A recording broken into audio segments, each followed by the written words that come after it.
Its full impact may have been intended for a domestic audience, but there was more than a hint of menace in Putin's warning that any outside threat would be met with annihilation. In an address to the Russian people today, Vladimir Putin claimed he's developed a new arsenal of weapons that the U.S. cannot counter. These include a nuclear-powered cruise missile, a hypersonic missile that can strike anywhere, and a nuclear-powered underwater drone. The speech that had seemed relentlessly domestic suddenly took an explosive turn. No one expected Vladimir Putin's annual address to Parliament to involve advanced missile systems and strategic weapons amid talk of job creation and better roads in the years ahead.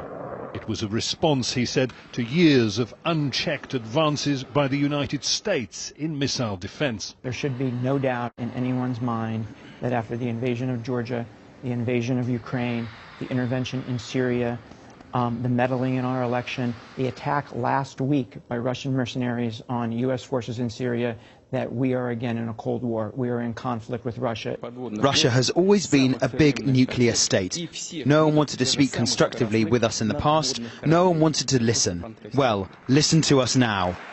One missile in development, Putin explained, could travel the globe with unlimited range and entirely undetected by radar defense systems. Less than 3 weeks before the presidential election, it was all greeted with ecstatic applause by Russia's political elite. Putin's new weapons may, in fact, really be able to evade Western missile defense systems. Putin also said, Sandra, that these weapons that he has just obtained do not exist anywhere else in the world. That has yet to be confirmed. But one highly respected Russian military analyst I spoke to earlier said that these weapons are for real and that the nuclear arms race is back on full scale.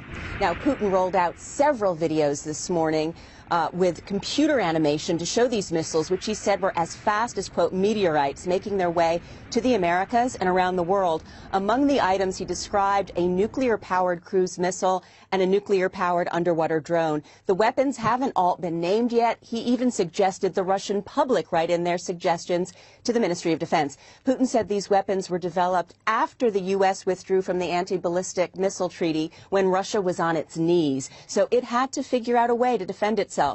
That Moscow's protestations about ditching the treaty were ignored by the U.S. The quote of the day, probably from Putin, was perhaps, quote, "Nobody listened to us, so listen to us now." He also said, after all the applause from the audience died down, "I hope this will, quote, sober up any potential aggressor."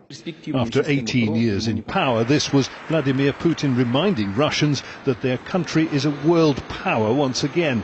The strength of its conventional military on full display in Syria, he said, its nuclear capabilities now soon to be more than a match for U.S. might. Recent reports suggest a U.S. airstrike against Syrian pro-government forces killed several hundred Russian mercenaries. One America's Christian Rose has more. The doomsday clock moves even closer to midnight as a U.S. airstrike reportedly kills at least 200 Russian private military personnel in eastern Syria. Just weeks before his all but guaranteed re-election, Russia's President Vladimir Putin gave his own version of a State of the Union address today. As Nick Schifrin reports, Putin used the occasion to show off new weapons that he says can defeat U.S. missile defenses and maintain a deadly balance with the United States. President Vladimir Putin today unveiled a grand vision for his country's future and what he called the means to achieve it: new nuclear weapons. No one wanted to speak with us constructively. No one has listened to us. You listen to us now. He showed off animations of weapons he called Invincible, a hypersonic missile apparently capable of crossing continents in seconds, and a never-before-acknowledged nuclear-powered cruise missile, apparently that can slalom between missile defense systems that Putin considers a long-term threat. Any use of nuclear weapons against Russia and its allies will be perceived as a nuclear attack on our country. The response will be immediate. Our nuclear triad. Putin's return to Cold War rhetoric comes 1 month after the U.S. announced its own plans to deploy new nuclear weapons and greater willingness to use nuclear weapons. Putin said he was responding to American threats. The growing military strength of Russia is a secure guarantee of peace because this strength preserves and will always preserve a balance of power in the world. To no surprise, Russian lawmakers responded with praise. They said Putin once again made Russia a global superpower. The theory about Russia as a regional superpower with a weak economy disappears from the American political thinking. The speech took place just over 2 weeks before the Russian elections. Putin framed the U.S. as an adversary and himself the only leader strong enough to meet the challenge. We turn now to Richard Burt. He was the chief U.S. arms control negotiator during the strategic arms reduction talks with the Soviet Union during the Reagan administration. He also served as Assistant Secretary of State for European Affairs. He's now at McClarty Associates, an international business consulting firm. Richard Burt, thank you very much. Good evening. Here. Is this all about politics, domestic politics? President Putin not worried about threats to Russia, but in fact threats to his own power? Well, part of it is certainly about politics. I mean, there's an election in March. Nobody's going to beat Vladimir Putin, but Putin wants to get a good chunk, 70% or more of the vote. And he can't talk about an economy that's rapidly growing. He doesn't have the kind of consumer economy that dominated the early part of this century. People's living standards are actually falling. So he's playing the great power card. He's saying, I brought Russia back. We're a global superpower, and our technology is first class. It can compete effectively with the United States, and so you can rest easy. That I am the only one who can take on the United States. And let's look at it from his perspective for a second. He says, look, you withdrew from the ABM treaty, the anti-ballistic missile treaty. You're creating missile defenses that can counter our nuclear weapons, and so we have to counter back. What's wrong with that? Well, you know, Putin is not entirely wrong. We did withdraw from the ABM treaty in 2002. I personally think that was a mistake because the Russians tend on these kinds of issues to be paranoid.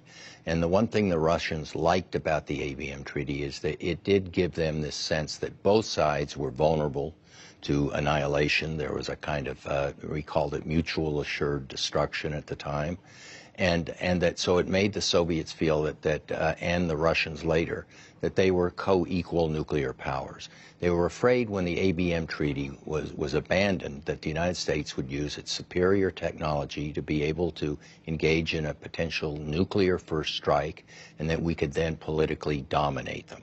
And so they've been concerned about that, and that paranoia, coupled with, I think, Putin's desire to look strong, has led to a fairly significant nuclear buildup. So there is that buildup happening in Russia. I should say that the United States has also talked about a buildup or modernization of its nuclear weapons. So do you fear an arms race right now? Do you fear the erosion of arms control? Well, I fear both of those. We are entering a new arms race for sure. It reminds me of the 1970s, 1980s. What's interesting is I don't think Americans are that focused on this at this point, but it's not only the Russians that are modernizing their forces with some very capable weapons they know how to build, and maybe some fictional weapons we don't know whether they will build or not. But the Russians are clearly deciding that they want to see nuclear weapons as an important element in their policy. The Trump administration is doing the same. In fact, even under Barack Obama, the United States decided to engage in a $1 trillion plus nuclear buildup with new missile submarines, new intercontinental range ballistic missiles, new strategic bombers. So we're kind of sleepwalking into this new arms race. I don't think that either side in the near term is going to gain some important advantage. But under these conditions, we could lead to a situation where one or the other side felt that in a crisis, a serious disagreement, that the other was going to strike, and that's when, you know, people begin to make mistakes. They make miscalculations. And the problem, secondly, is we don't have any arms control negotiations underway. And we have an important treaty, the INF Treaty, signed in 1987, which could collapse over the next year because we believe the Russians are cheating, and they claim we're not following the treaty. Quickly, should the U.S. be concerned about this? Should Americans be concerned about these new weapons? Or should Americans also be concerned about what you call this sleepwalking into a conflict? I think it's more of the sleepwalking problem. I think what we need to do is find a way to get back into a serious conversation with the Russians on controlling nuclear weapons. The longer we wait, the more difficult it will be, not only because both sides will have better weapons, but with these new technologies of the sort that Putin talked about today, it's going to be a lot harder to design effective agreements to control this new arms race.